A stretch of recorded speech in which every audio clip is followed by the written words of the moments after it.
বন্ধুরা, সঞ্চিতার সহজ রেসিপি চ্যানেলে তোমাদের সকলকে স্বাগত জানিয়ে আজ একটা মাছের ঝোলের রেসিপি নিয়ে চলে এসেছি। দেখো, কুমড়ো দিয়ে মাছের ঝোল, মিষ্টি কুমড়ো দিয়ে মাছের ঝোলের রেসিপি।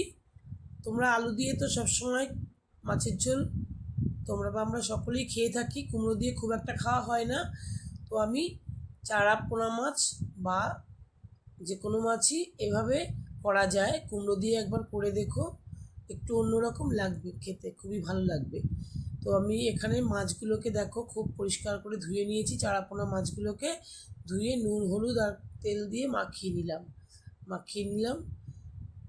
খুব ভালো করে মেখে তারপরে কড়াইতে সর্ষের তেল গরম করে নিয়েছি। মাছগুলোকে আমি অল্প অল্প করে ভেজে নেব।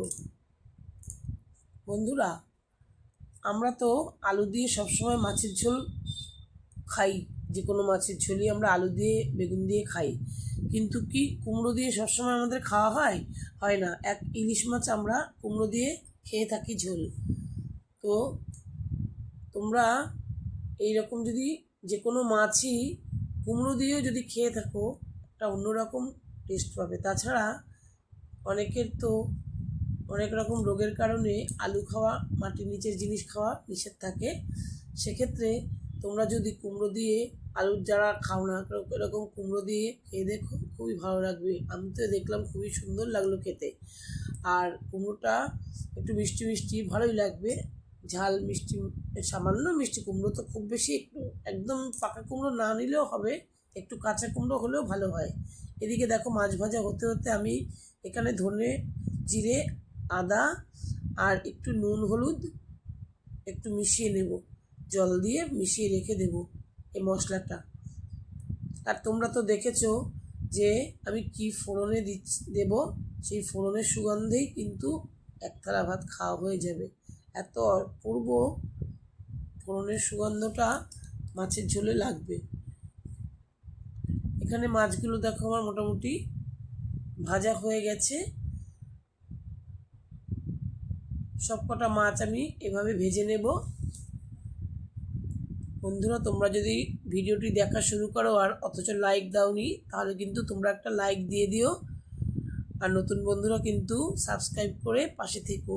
আর তোমরা ছোট্ট কমেন্ট করে জানিও কেমন লাগলো তোমাদের রেসিপিটা। এবার দেখো কুমড়োগুলোকে ওই মাছ ভাজার তেলের মধ্যে, আমি অল্প তেল ছিল তার মধ্যে একটু নুন হলুদ দিয়ে ভেজে নিচ্ছি। কুমড়োটা একটুখানি ভেজে সামান্য একটুখানি নরম করে নেবো। ডুমো ডুমো করে কেটেছি কুমড়োটা,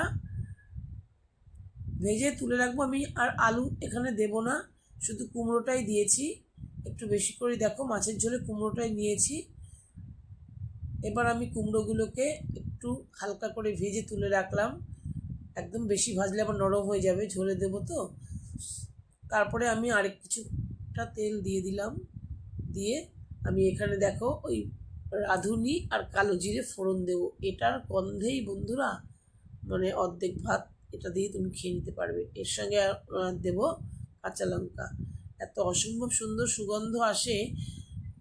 এবার দিয়ে দিলাম একটা বড় সাইজের পেঁয়াজ কুচি করে, একদম লাল লাল করে ভেজে নেব। দেখো একদম লাল লাল করে ভাজা হয়ে গেছে।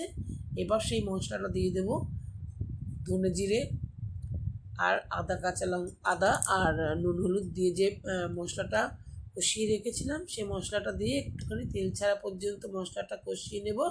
তারপরে কুমড়োটা দিয়ে দেবো। কুমড়োটা দিয়ে একটু মশলাটা নেড়ে চেড়ে জল দিয়ে দেবো পরিমাণ মতন। যেহেতু আমি ঝোল বানাবো তাই জলটা কিন্তু একটু বেশি দেবো। আর যেহেতু কুমড়োটা একটু বড় বড় করে কাটা, চট করে তো গলে যাবে না কুমড়োটা। এবার একটু ফুটে ওঠা পর্যন্ত ওয়েট করব, তারপরে কিন্তু মাছগুলো দিয়ে দেবো। মাছগুলো দিয়েও কিছু মিনিট 5 মতন ফুটিয়ে তারপরে আমি ধনেপাতা দিয়ে নামিয়ে দেবো। আশা করি বন্ধুরা রেসিপিটি তোমাদের ভালো লেগেছে। এভাবে তোমরা বানিয়ে দেখতে পারো। আর একটুখানি ভাজা মশলা দিয়ে দিলাম, ধনে জিরে আর শুকনো লঙ্কার। সকলে ভালো থেকো, ধন্যবাদ।